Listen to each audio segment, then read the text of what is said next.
Good evening, Des Moines. Welcome to the Doc N Lefty program here on webcast1live.com, coming to you from downtown Des Moines every Tuesday night from 6:30 to 7:30. My name is Lefty, bringing you the perspectives that you love from the sides that you hate. And with me, as always, his World Cup is a gold-encrusted chalice filled with conservative blood diamonds, Pat Bertroche. Hey, how you doing, everybody out there? I want to thank everybody for tuning in. We really appreciate your support out there. Hopefully you learned something and are entertained throughout the show. What about this soccer thing going on? Where everybody was pretty surprised we beat Ghana. They should have been, because I didn't get to watch. Did you watch the whole match? No. I didn't watch the whole match either. Well, here, let me explain. I don't watch soccer because if I wanted to watch somebody struggle to score for 90 minutes, I just take my friends down to the bar. That's a dumb joke. That's a great joke. It was funny the first time I saw it. Then it's played out like 600 times. Yeah, like every terrible, like Carly Rae Jepsen or whatever. Anyway, I only watch soccer every 4 years, and it's mainly because I like the U.S. national team. I like flags, right? Yes, I like absolutely. Nationalism. You're a patriot. Yes. When it comes to national, the only nationalism I like is sports nationalism. The Olympics, the World Cup. Otherwise, you're a giant UN collectivist. Let's just put it this way. I'm also very, very nervous around packs of people that all believe the same thing. So whether it be 25-year-old guys in West Glen and in West Des Moines, or a bunch of people chanting jingoist slogans out in the street, I'm a little wary of that kind of stuff. But when it comes to nationalism, World Cup soccer, the World Baseball Classic, which is I don't know. I like Major League Baseball better, but the Olympics, all that kind of, I really get into that kind of stuff. And I watched the match against Ghana that knocked the U.S. out 4 years ago in 2010, and it was hard, it was crushing. And I don't know anything about soccer at all. And so last night to see that they tied it up in the late minutes, and then we were able to come out and win the thing, I thought that was pretty cool. Yeah, that's pretty. Yeah, and they came right out and scored. The USA scored within the first minute, 2 minutes, 32 seconds. The first 32 seconds. Holy smokes! And then nothing happened, which is what usually happens in soccer for the next 4 hours. And it's almost like watching cricket. Honest to goodness, that's about what it is. Soccer is more intuitive than cricket, because I've watched a little bit of Test cricket and not understood anything that's happening. Yeah. At least with soccer, I understand, okay, you kick the ball to this guy, who kicks the ball to this guy. There's a big net, and that's where the ball's supposed to go. That's right. Yeah, so anyway, America came back. Ghana scored, and then America came back late in the game, like in the final 5 minutes, 7 minutes, something like that. So that was exciting. And then I was watching Belgium and Algeria. Oh, yeah? And they were up 0-1. And I thought to myself, man, that's amazing. The Belgians are getting beat. And then when I left lunch today, they were up. I think they were up 2-1 or 3-1. Mm-hmm. So it's pretty exciting. And it's a great sport. I was in Kiev when they were having the UEFA World Cup, and it was insane watching these, because usually Kiev is kind of a quiet airport. You got. It's a giant town, but man, it was packed. People sleeping on the floor, flying everywhere. It's nuts. So really, it's wildly popular sport. Well, popular. And I'll tell you, like I said, the reason that I don't watch a lot of different kinds of sports. I wouldn't consider myself a sports fan. I've got room in my heart for the Chicago Cubs and Iowa football. That's about it. I don't have any more room for any more heartbreak in my life. I'll watch Iowa basketball, but those are my two big things that I really care about.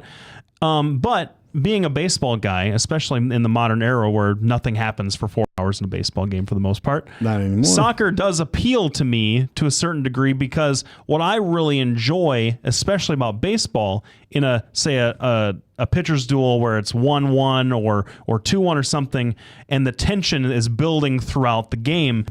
That really happens in a soccer match, doesn't it? Like, if you're tied or you're behind a goal or something, minute 70, minute 80, minute 90, because it takes 20 minutes to score anything, and, and you feel like you're running out of time. That kind of tension building does appeal to me. But man, I don't know. I don't know anything about the sport. I don't know anything about the rules. I just like watching the U.S. beat people. Well, my buddy Dan coaches his girls' soccer team. and he lives or dies by the soccer team. Really? And so finally, this last year, they went out and hired a soccer coach, which I thought that's just silly. I mean, you're talking U10, U12 girls, and apparently U stands for under, and they have the professional coach out there coaching this under 10, under 12 girls soccer league. Now I think to myself, holy smokes, man, how rabid do you have to be to hire a professional soccer coach? Are you asking how rabid Are you asking how rabid a group of people have to be to bring in somebody who's untested, unproven, and throw over the guy who's been there who helped bring it up? No, he was happy to step back because it was, don't get me wrong, Dan's a great guy and he's got a load of patience. But then after a while, I mean, he's been doing it for a solid 6 years.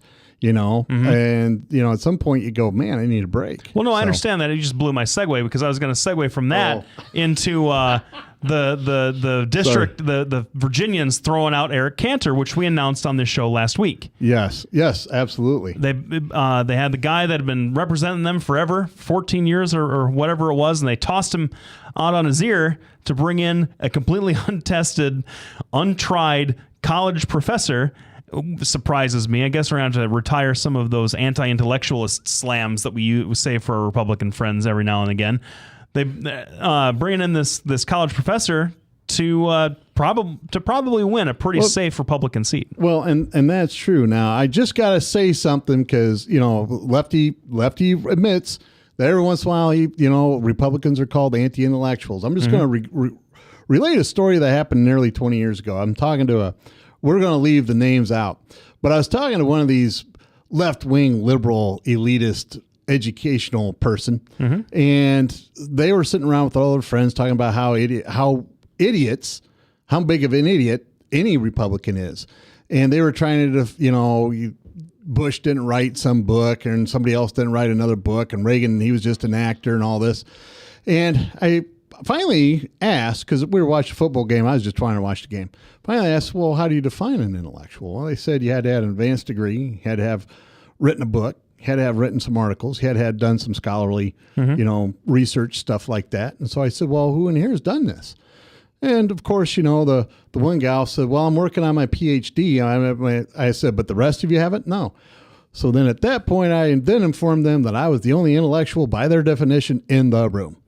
And I was not invited back to watch a football game ever again in that particular household. Hey, there is, that's just the way liberals are. They when you point out the facts, they get mad at you and kick you out of the house. Well, let me point out some facts for you. We're going to be back right after this break, where Lefty is going to point out some facts about Eric Cantor and what his chances are down in Texas. Yes. Not Virginia. In Texas. In Virginia, geez. We'll be back right after the break. Thanks everybody for tuning in. Make sure you catch up with us on Facebook, Twitter, docandlefty.com. I promised a new blog. I promise it'll be there this week. We'll see everybody right after this break.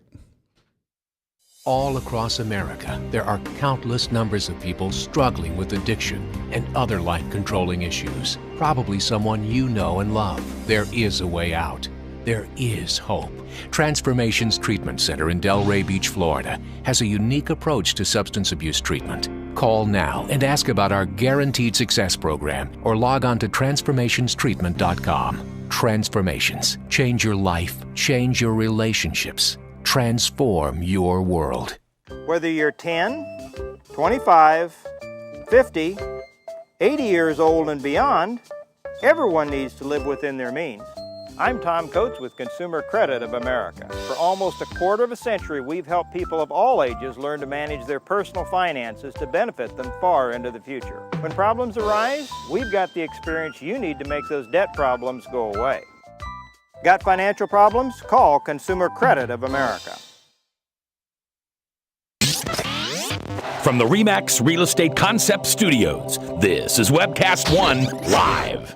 Hey, welcome back, everybody. Thanks for sticking around. So last week, we mentioned to you all that Eric Cantor looked like, and then it was announced on, while we were on the show, the projections had come in, and the folks at the various news agencies were willing to call the election, that he lost in his primary to a gentleman named David Bratt. David Bratt is a professor at Randolph something. Like it's a small college there in Virginia. Yes. And he's an economics professor. And who just beat him by 11 points. And the whole, beat him like a redheaded stepchild. All the news then for this past week has been about how shocking this was and how just completely unforeseen this was, and that it had never happened before in American history since the office of majority leader had been invented. No majority leader had lost in his own primary, and it just sent these shockwaves all around the Beltway. And so I have some of my own thoughts about this as to what happened and how we're supposed to relate to it. But Doc, I'm curious. Did you applaud, as a Republican? Did you applaud this defeat of your majority leader, or were you pretty sad to see him go? Well, initially I was a big fan of Eric Cantor. He was touted a lot of libertarian ideas. He touted a lot of very conservative ideas. He was all about fiscal responsibility, and everybody loved him. And in fact, there was I can't remember the magazine, but there was a major magazine that ran an article about why Boehner is so ineffective as House leader. And it has to do with Eric Cantor wields so much power. The problem is he then started wheeling and dealing. He started making deals with the Democrats. He started not being the conservative he promised he'd be. And he started falling from the Heritage Foundation's ranking, and he was up around 80%, which is not as good as our Senator Chuck Grassley, but still it's fairly decent. And he just kept plummeting. He got down around 50%, and I think people just went, we've had enough. There's a giant anti-establishment movement in the Republican Party, and I'm also starting to hear rumors of it starting to build up in the Democratic Party. And, we can talk about the Democrats at a later time. But Eric Cantor essentially sold out his base several times on several of these votes, and people just got tired of it. And so they ran somebody with strong, he's not even Tea Partier, but a strong fiscal promise with some social conservatism thrown in, and that reverberated throughout. This guy, from what I read, did come out and say, I'm a Christian, I'm a conservative Christian, I do support Christian values, but he didn't make that the focus of his race. The focus of his race was financial, was the economy, getting jobs back to Virginia, stopping the massive overreach of the EPA, which played huge in Virginia. And I think that's what's happening. And you're seeing that actually taking place here, the anti-establishment. So you had some things you wanted to say before the break. What were they? Well, no, the issue with this race, the media is reporting it as an immigration thing, and to tell you the truth, I don't really understand how anybody could say that Eric Cantor wasn't very conservative. Him and Paul Ryan are bosom buddies ever since they first got to Congress, and no one says Paul Ryan's not conservative. And so this canard that Eric Cantor sold out his conservative roots is pretty silly in my opinion. But I was interested in one of the things you said is that you have Eric Cantor wheeling and dealing with Democrats. Well, that just kind of proves the whole point that the Republican Party and their conservative leaders at this point are not interested in running candidates who are even willing to sniff a deal with a Democrat at this point. You got a guy like Eric Cantor who has every sort of conservative credential you would ever want to have, and the minute he even suggested that if you had a 4.0 GPA, served in the military, but were a child of an illegal or an undocumented worker who was born here in this country, or who had come here as a child through no fault of his or her own, then you could maybe be granted citizenship.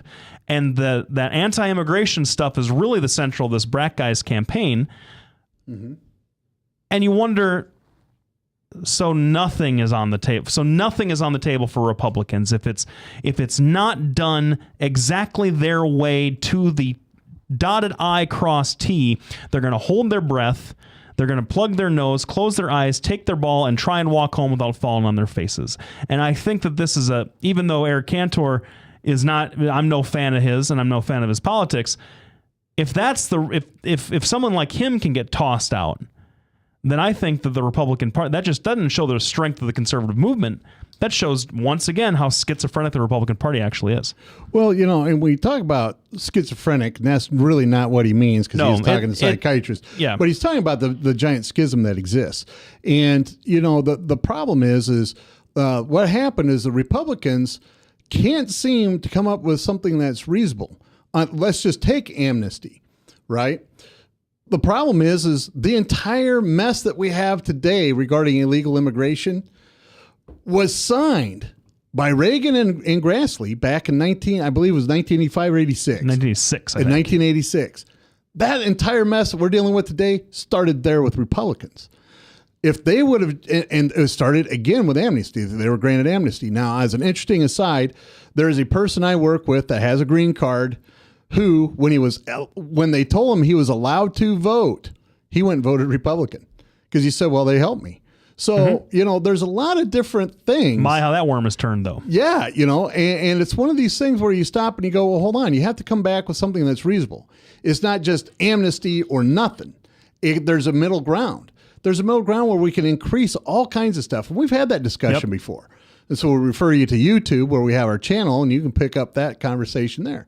Absolutely. So the bottom line is Eric Cantor, along with the GOP establishment, instead of coming up with something that was purposeful, came back with a knee-jerk, we're going to give them amnesty just to get the media off our backs. And that's really how it's perceived. Now, the other thing is the guy that won essentially because Cantor lost his base.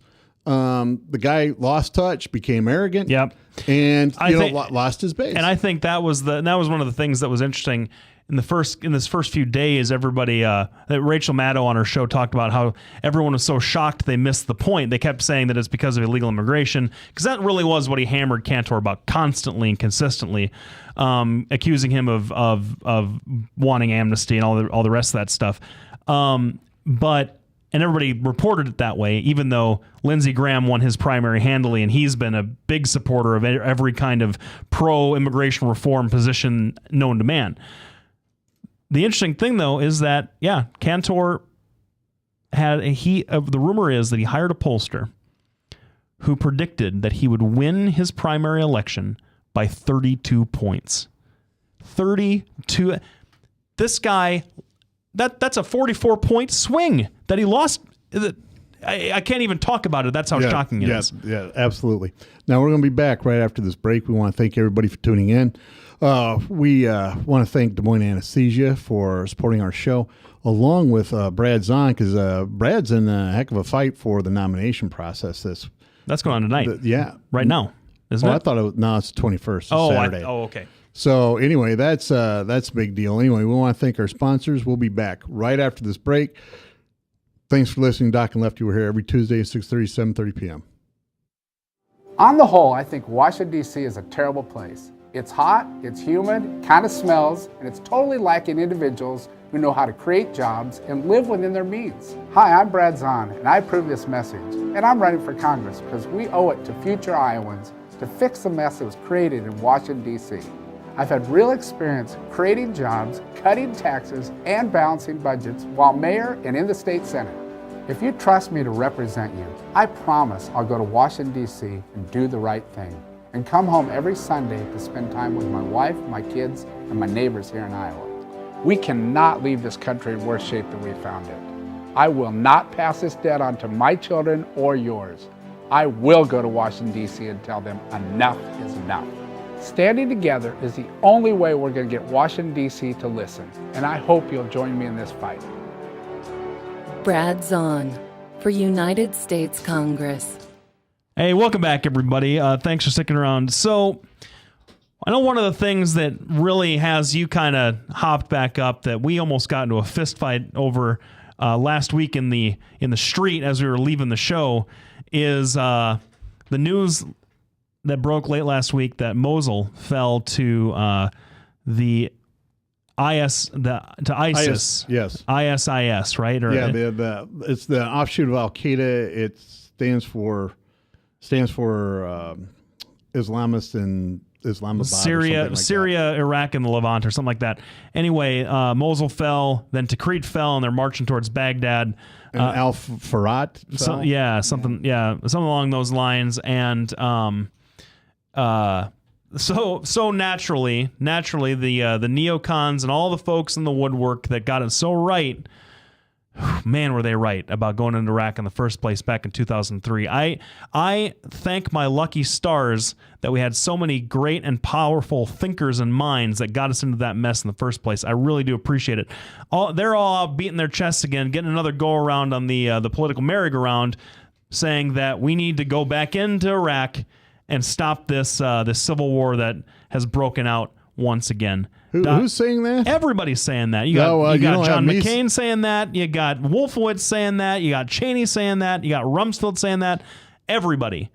Because once again, because Barack Obama doesn't want to commit more American lives and treasure to a useless conflict in the Middle East, he's weak. He doesn't know what he's doing with foreign policy, and that's where it stands. So, Doc, why do we love going to war in Iraq so much? Is it that sweet, sweet desert air? I'm going to tell you. This is the good news about this whole thing blowing up, and this is the only bit of good news about this blowing up. It's no longer Bush's war. It's Obama's war. What are you talking about? That's right. Because, how is that? Because in 2009 we declared victory, and then 2013 we pulled our troops out. Declared victory? Yeah, that's right. That's what President Obama did. Ended military operations due to Bush's timetable. Well, Iraq is, and always will be Bush's war. He got us into it for no good reason. He got us into it for plenty of good reasons. No we talked about good reason. This is what it is. No good reason. Everybody thought that Iraq had weapons of mass destruction. Everybody thought that. He'd used them repeatedly on his own people. Mm-hmm. Everybody thought he had them. Bill Clinton thought he had them. Russia thought they had them. Germany thought they had them. Everybody thought they had them. Yep, everybody. This is what the liberals are trying to do now. Since we didn't find any, Bush must have lied. That's like saying I'm on a poo hunt. I go into the toilet. I see all the evidence of poo. I just don't find any. So we know they were there. You know what would happen? We just don't find any now. Hey, you know what would happen? 6 months of telling them we're going to invade. He sold them to Syria. That's what happened. No, here I'll tell you exactly what that analogy reminds me of. Hey, I've got this piece of paraphernalia. I've got this piece of paraphernalia. I got this bong, this pipe. I've got these papers over here. There's no pot. I get charged with possessing a pot. That would get tossed out in court and you'd be acquitted in a heartbeat. You know why? Because there was no pot. We went in. We looked for weapons of mass destruction. If there's residue in the bong, residue in the bong, you can sue. You can arrest them. No, you can't. Yeah, not for possession of pot itself. But understand what the point is, so thanks for making it for me. No. So the bottom line is... They didn't have it. You wanted to convict him for having something he didn't have. George Bush knew about it. He wanted to go into Iraq to save his old man's legacy. He went in. No, that is completely in it. That is completely in it. At no point did he ever say that. He said he did. He said he did. When did he say that? He said the guy tried to kill my dad. After all, we got to go in and get him. He said that. When did he say that? Like in 01 or 02. Oh man, who did he say it to? That's just bunk. That's not bunk. It's not bunk. Then what about the statement that Bill Clinton said, on the day I left office, I was convinced beyond a shadow of a doubt Saddam Hussein had weapons of mass destruction. Okay, so then why didn't George Bush invade in 2001 after he took the oath of office? Why didn't he do it? If he was briefed by the Clinton administration, because 9/11 hadn't happened, and everybody at the time thought there was Al-Qaeda was linked because Iraq and 9/11 are linked. Because at that time, everybody thought Iraq and Al-Qaeda were linked together. Nobody thought that, and that doesn't even make sense. That doesn't even make sense that you're saying that. Iraq is a Shia majority country. Al-Qaeda is a Sunni organization. Why they wouldn't help each other? That is anyway. So.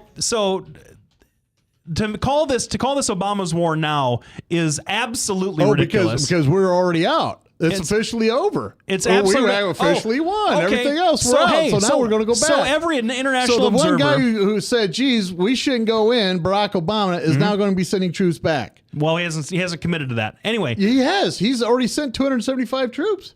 275 troops have gone. That's from not only Fox but CNN and MSNBC. That's not appreciable troop presence. If we're sending some resources or whatever to Iraq because we destroyed the country and then didn't do a good enough job, apparently, training and building up those troops, whatever. All I'm trying to say is, hey, let's go take out the strongman that's kept all these warring factions who've been warring together for 1,300 years. The only guy that's kept peace in that region, even though he's a brutal dictator and a bad sort of guy, let's remove him from the equation, decommission the army, debathify everybody in there, and then say, hey, by the way, we've completely upset the apple cart. Hey, folks, try not to fight while you pick up the apples. That wasn't going to happen. All right, terrific. So you just sat there and said removing a dictator is not a good idea. So then why did Obama do it with Libya? There you go. Why is it okay for Obama to do it than it is for Bush to do it? Please. And Bush had a lot more reason than Libya. First of all, Obama didn't remove a dictator. The folks he certainly bombed him and they got him killed. No, I mean bombing him. I mean that's what we were doing. We came in with NATO airstrikes to help the folks that we were supporting in a civil war. That's a lot different than what we did to Saddam Hussein, where we invaded a country and overthrew a government that was already there. Right. And why did Ronald Reagan support every Nicaraguan and Costa Rica, every banana republic dictator known to mankind just to fight guerrilla wars in the jungle? Please. Well, Bush calls now. Here's from CNN. Bush calls Saddam Hussein the guy who tried to kill my dad. The entire statement, they've abbreviated the entire statement, but essentially it goes like this. He's talking about Iraq. He's talking about what a bad guy Saddam is. There's a lot of different reasons why he went. And then he said, the other thing is he tried to kill my dad in reference to the Secret Service stopping an assassination attempt on George I from Saddam Hussein. You know why George H.W. Bush stopped short of Baghdad back in the first Desert Storm? He had credible advice from military experts who said, if you take this guy out, it'll be trouble. It was the same advice that George Bush and Donald Rumsfeld had back before they went in. They ignored it, and look, here we are 10 years later. Back to the future. ISIS. None of that has to do with Obama. Yes, ISIS. I'm gonna do a definition real quick before the break. ISIS stands for the Army in Syria and Iraq. Apparently, in their language, that's the moniker ISIS. Thanks everybody for tuning in. We're going to be back right after the break. Facebook, Twitter, get some. Yes, Facebook and Twitter. You need to get some of that. Google Plus, Bing is another one, and docandlefty.com. I want to thank everybody for tuning in. We'll be back right after the break. Petrosian Associates, how can I help you? Petrosh and Associates will provide you with a friendly, caring, and confidential place to find help for mental health concerns. We are ready for your call.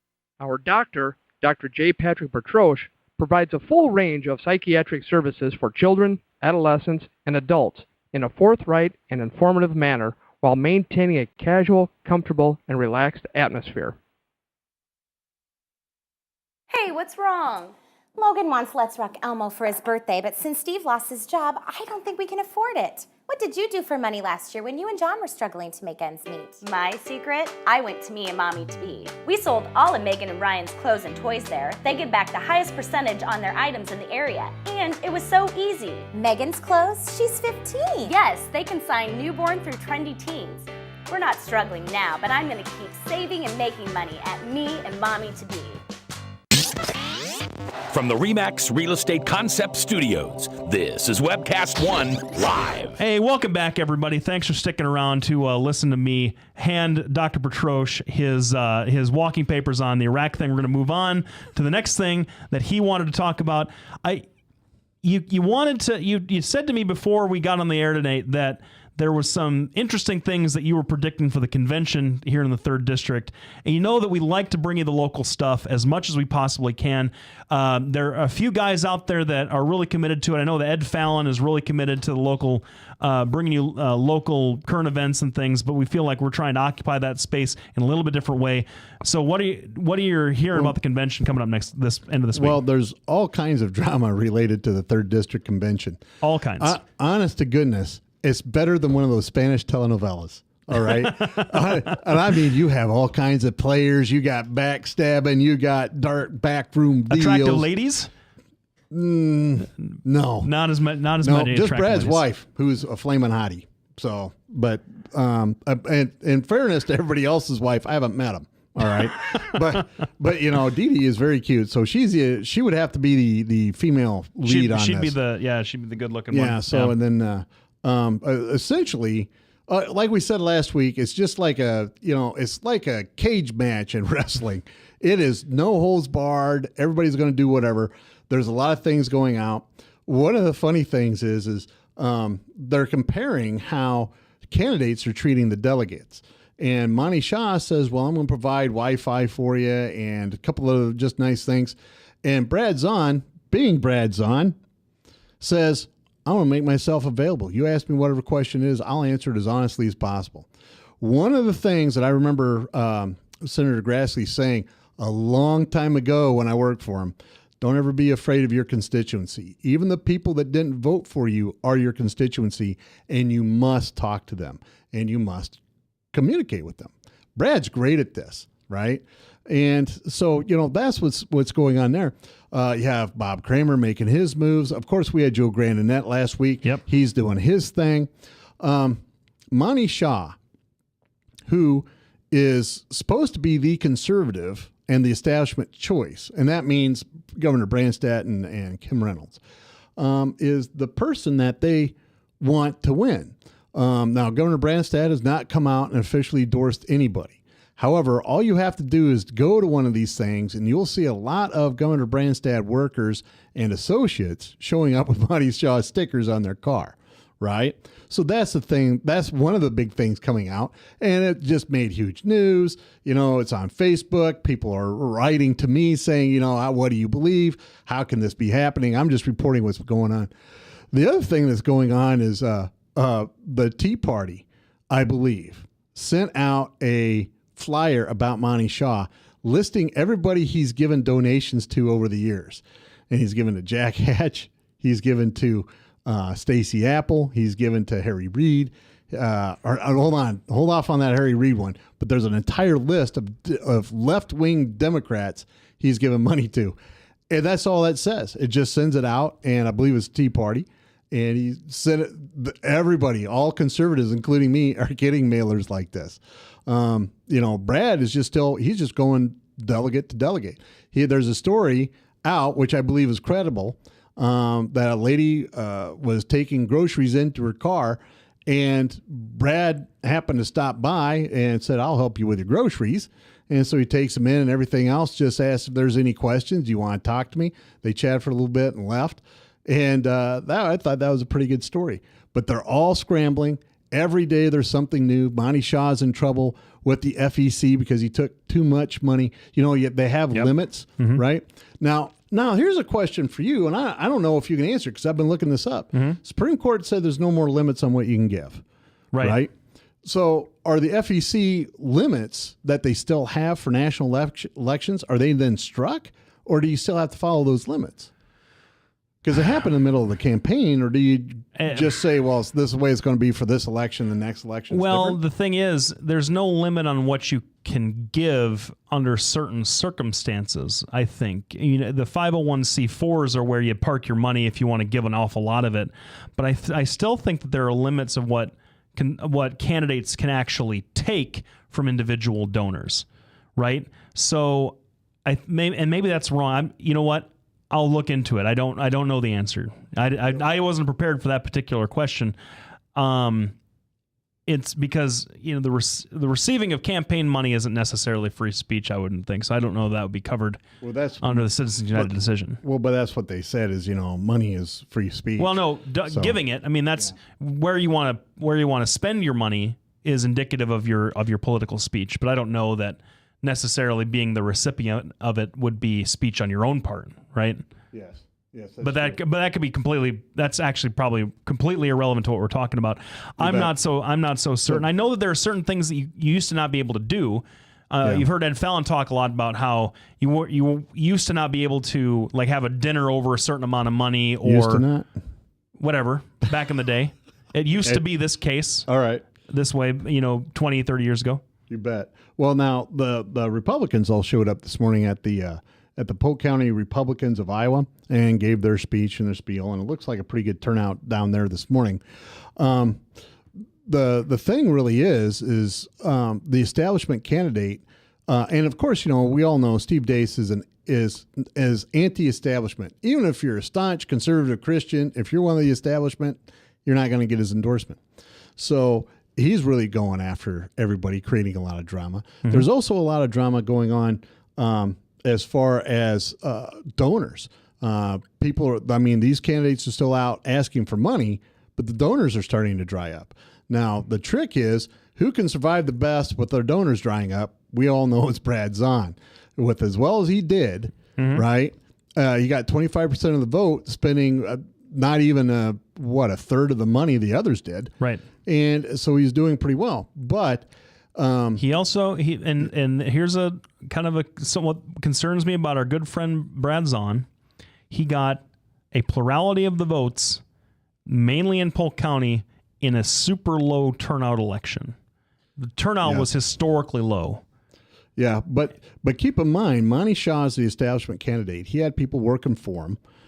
He had a lot of extra money, and he did win the rural counties. Mm-hmm. The problem is, if you look at straightforward delegates, most of them are coming from Polk County. Well, here's my question. And the trick with Monty Shaw is, he had an establishment that came and they voted for him, but a lot of that was party establishment, voting machine type of stuff. Well, here's my question. So, convention is the most establishment way to pick a candidate.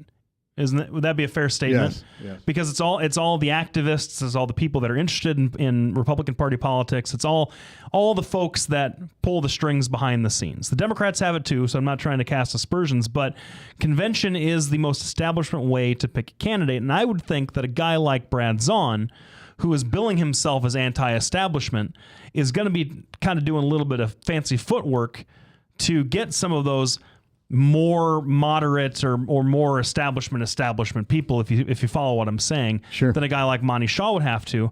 Second point, back the last time that I think you guys had to go through this was Steve King in 2000, right? Or 2002? Whichever one. No, he's been there for 12 years, so it'd be 2002. Right. And he was the first ballot, and then it had like 3 rounds of voting or whatever, and it was Steve Burgess or something, who was a longtime Speaker of the House here in the Iowa legislature. And it was close all the way to the very end. And Steve King was never considered the establishment candidate. But that old district in Northwest Iowa, my home district where I come from, and I know it very well, they would never pick the less conservative of 2 conservative choices in a safe primary election. Or in a safe convention or safe general election is what I mean. The conservative was going to win no matter what. There just aren't very many Democrats that are up there. I think that Stacey Apple, even though she's not known very well in the rural counties, is going to give whichever Republican is nominated through this convention process a very tough fight, if not win it outright. And so are the delegates thinking about that, about electability, more than they're thinking about kind of the passion of the cause and the fact that you've got a guy who doesn't need to spend money to win pluralities? Well, I think that's a very good point. Are they looking at electability? And I'm going to tell you that is one of the reasons a lot of people broke away from Brad Zahn and into the other camps, particularly in the rural sectors. Yep. They got bombarded. Brad, it was difficult for him to overcome the vicious and frankly untrue attacks from the last election. So they do view him a little bit as damaged goods. However, Brad really does know how to politic. He really does hold firm to his values and convictions, and he has the record to prove exactly that.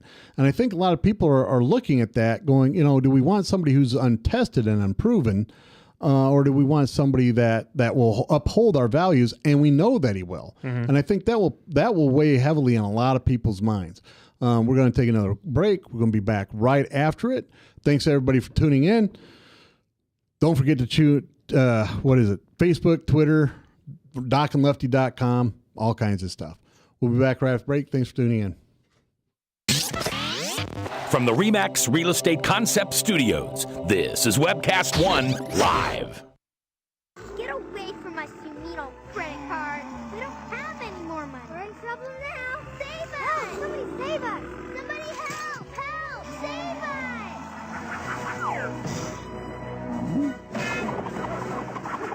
I'm Tom Coates from Consumer Credit of Des Moines. If your credit card is a little too animated, give us a call.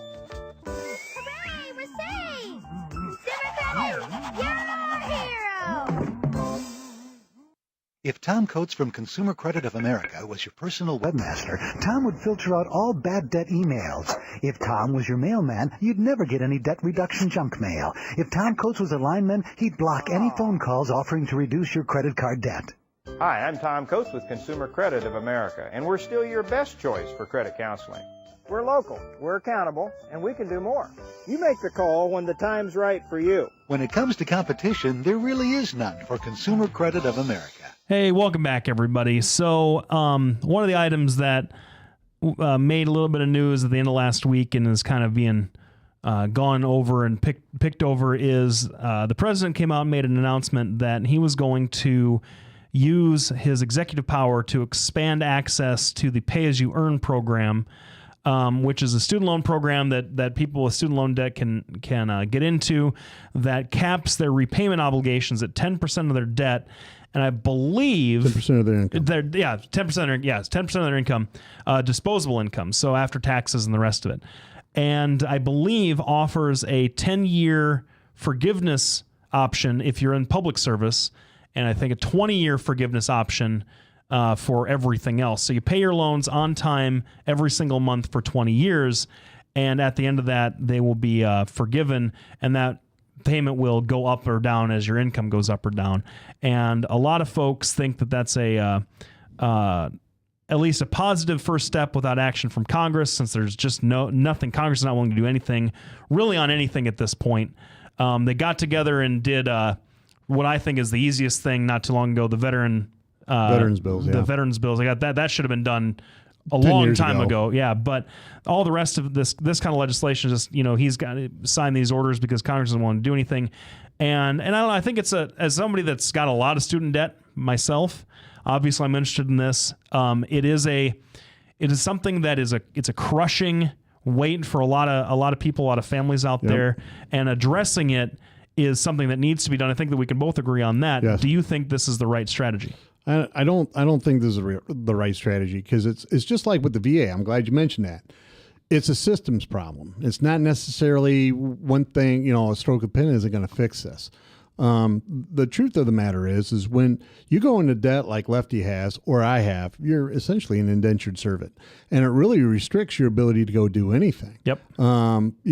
Lefty, started his own practice. I'm sure you'd be in a lot better position now if you didn't have to repay those student loans if they weren't so crushing. Oh man, it's like I'm paying for 3 car payments. Yeah, and that's what it is. And for me, my payment's $4,000 a month until I'm 62 years of age. That's a lot of money. I'm going to be repaying close to $1 million. Mm-hmm. Isn't that nuts? $1 million for my degree is insane. The problem really comes back to guaranteed student loans, right? The government guarantees them, but if you're a doctor and, you're making some money, people look at that. They don't look at all the other expenses you got. Let's say a guy in my field makes about $200,000 a year a little bit less than that on average. But let's take $200,000. $50,000 of that's just interest on my student loan. All right. And then since I don't get it deducted, since I make more than $72,500 a year, suddenly I'm in the 50% tax bracket essentially. Right. And I'm self-employed. So that's another 7.5% I have to pay on top of that. So I'm looking at close to, I'm looking at 55-60% of my income out the door just in federal taxes. And then if you live in Iowa, we've talked about this, now you get another kick in the pants for more taxes. So essentially you start out making $220 a year, but you're just after your taxes, you're only bringing home about $50. Now, don't get me wrong, $50,000 is still a nice chunk of change. Here's what the problem is with that.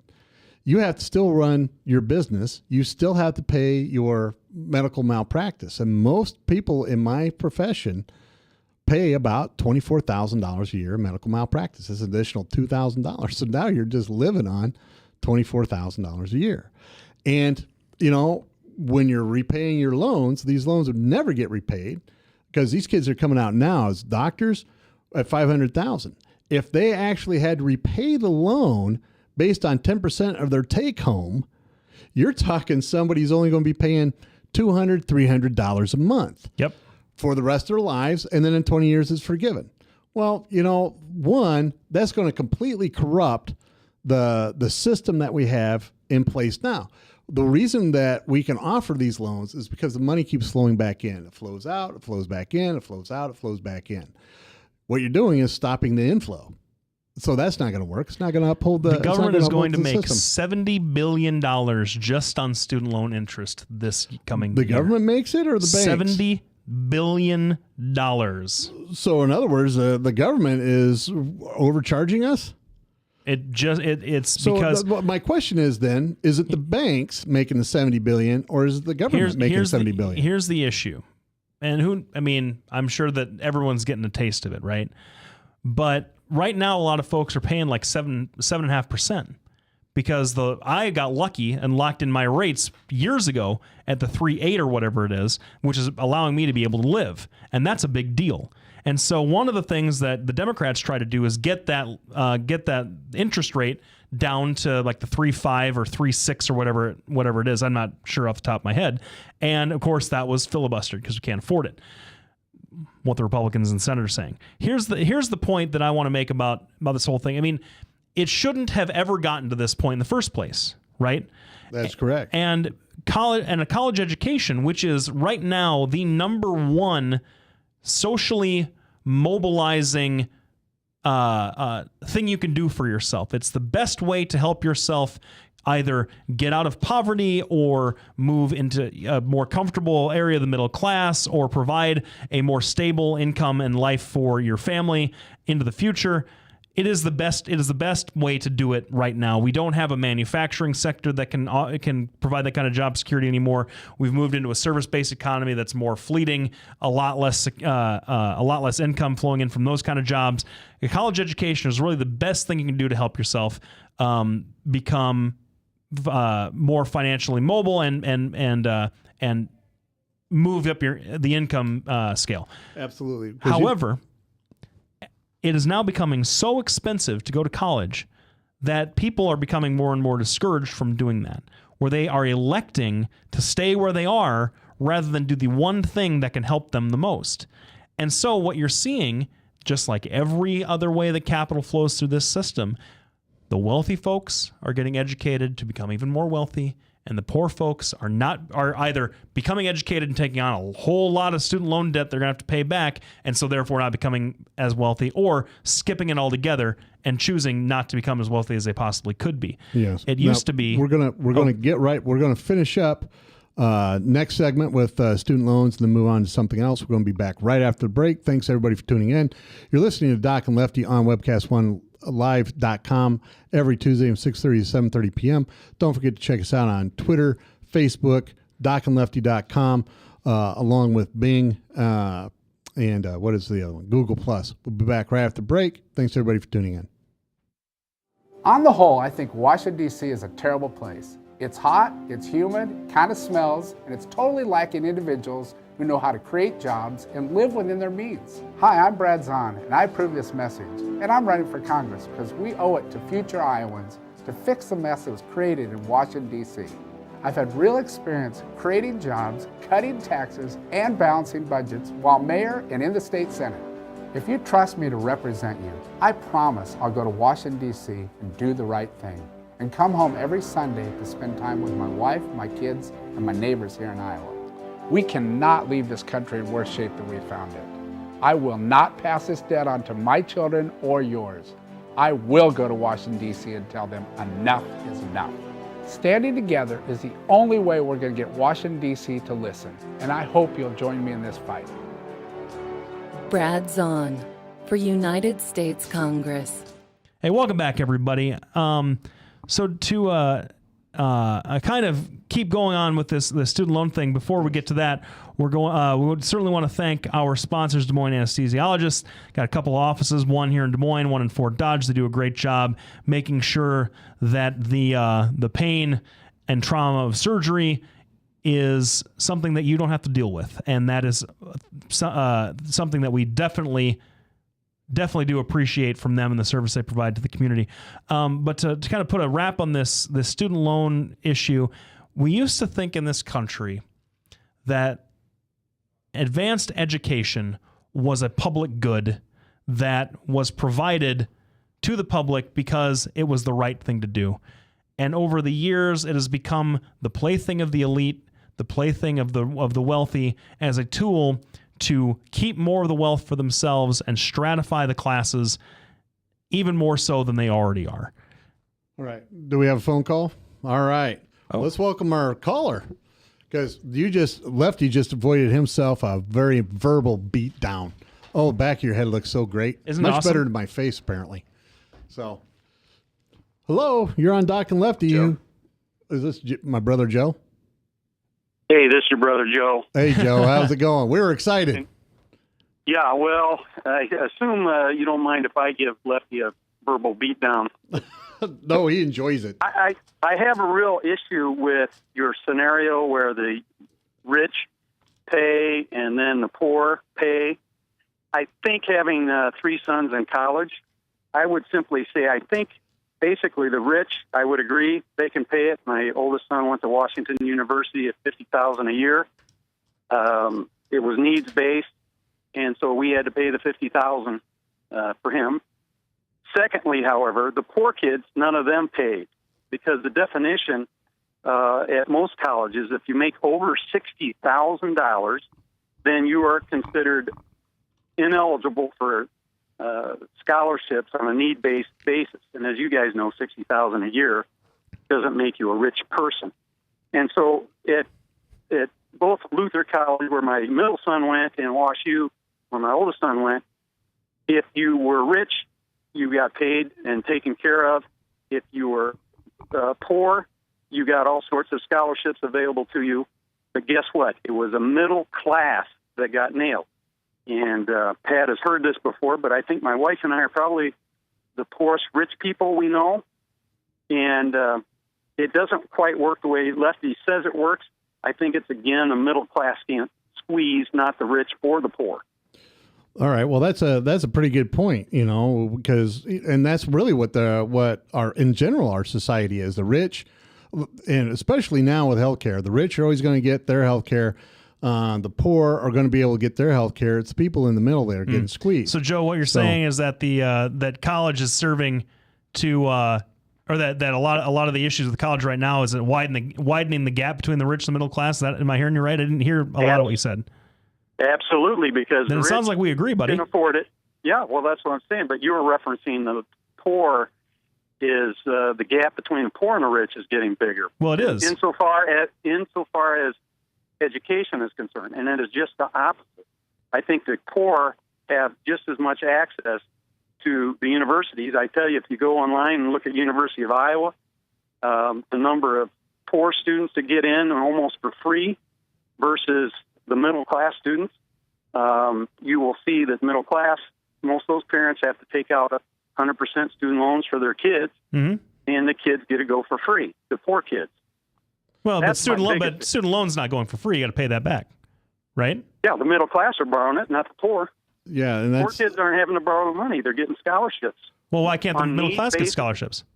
What's that? Why can't the middle class get scholarships? Because there's so many. There's so many. Point. There's so many needs-based grants out there. That's the problem. The needs-based grants typically are not going to be available to the middle class under the definitions that they have. Right. I remember I was supposed to get a Pell Grant, and of course, I had to put down my dad's income because I was still a dependent, and I was denied a Pell Grant. Pell Grant was supposed to be, at the time, Pell Grant was not supposed to be needs-based. It's just supposed to be scholarship-based, and I made it, but I didn't get the money because that made too much money. I'm not arguing these points because I would absolutely agree that the middle class in all of this is shrinking in so much it's hardly even a middle class anymore. But the point is, and fine, well, I'll alter my editorial in the sense that the real problem that I have is mainly the very wealthy are able to take more advantage of college than the folks that really could drive the economy through their college education. Joe, you'd agree with that? I would agree 100% with the 1%ers getting to, if they pay $50,000 a year to attend one of the top 10 universities in the country, that's chump change. Yep. Whereas Sharon and I, we'd have to make about $100,000 just to pay the $50,000. Right. So that, you know, we're considered upper middle class. We're in the 1% income bracket, I guess. Well, not quite. Not quite. You're probably in the top 2, right? Yeah. Yeah. I wouldn't want to put you with those 1% dudes up there who cause so many problems. Yeah, those guys are a-holes. so anyway, yeah, well, I think that's a situation we can all agree on. I know, you know, being my brother, I understand, you know, the stressors you're going through. You know, I had my own kid in college, and the bottom line is, you know, we need to have a little bit of a different system. There are people all the time that make millions and billions of dollars without ever going to college or dropping out of college. You know, you have Microsoft, you have Steve Jobs. Those are pretty rare flash in the pan kind of things, though. Well, the gal that developed Spanx didn't go to college, and she's a billionaire now. Let me interject this. We listened to Mike Rowe, if you know who Mike Rowe is, on Tuesday. He was here in Cedar Rapids, and he's the guy that hosts Dirty Jobs. Yep. And he was talking about that the 4-year college degree is almost like a dinosaur anymore because of the fact that it teaches most kids virtually nothing about how to make a living. And if you have a 4-year college degree in architecture, that's one thing. But if you have a 4-year degree in philosophy, there's not much out there. Hey, I got a 4-year degree in philosophy, Joe. Yeah, I know. Yeah, well, and Joe got one in English, you know. So, mine was political science. So, you know, the truth of the matter is the education I got doesn't serve me now. So that was a lot of money. I'm right sorry, I down cut the you off toilet. there, Joe. Finish your point. Well, my point was that Mike Rowe said that everywhere he goes and talks to manufacturers, and they all have the same issue. They need help. They're hiring. They just are not getting the qualified, skilled kids. So he was a big advocate of not 4-year college degrees, but of getting training like trade schools and 2-year college degrees at our local community colleges. And I think that's a great idea too. I support that 100%. You know, Iowa has a shortage of licensed plumbers. Joe, you heard that, right? Yep, my neighbor's a plumber, and he's got the nicest house on the block. If you really want to do well for yourself, become a plumber in Iowa, because there just aren't any. You can't find a good one. Yeah. Well, you know, Joe, thanks for calling in. We appreciate your perspective. That was something that Lefty and I were. I don't think either one of us had thought about that too much, and we want to say thanks for calling in. Well, I just didn't want it to go by that the poor are getting a worse deal than the middle class, because it's clear that the middle class are the ones getting the squeeze just about like everywhere else. Yep. All right. And, so I will let you guys go. All right. Thanks for calling in. Well, I think that wraps it up for Lefty and I today. I think that the education debate, maybe we should have an educator on. And talk about it. If my dad, who's a public school teacher for 30 years, hadn't just been here and doesn't really feel like coming down to Des Moines again anytime soon, we'd have him on. But I'm going to be gone next week. Yes. So maybe that would be a time that you can find some rare conservative teacher that in Iowa. There aren't too many of them. Because they force them out. They're all in Northwest. They're all in Northwest Iowa. No, there's a ton in Northwest Iowa. I know because they educated me. So there's a bunch of them up there, but not around Des Moines for sure. All right. Thanks everybody for tuning in. We're going to be back. I'll be back next week. I may have one of our wonderful co-hosts on. Don't forget to check us out: Facebook, Twitter, docandlefty.com. I want to thank all of our sponsors: Halo Capital, Lubinas Law Firm, Bertrosian Associates, Brad Zahn for Congress, Des Moines Anesthesia PC. Thanks everybody for sponsoring us, and we'll be back next week.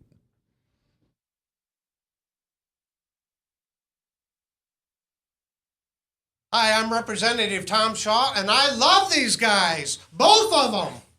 Love these guys. Get over here. Love both of them.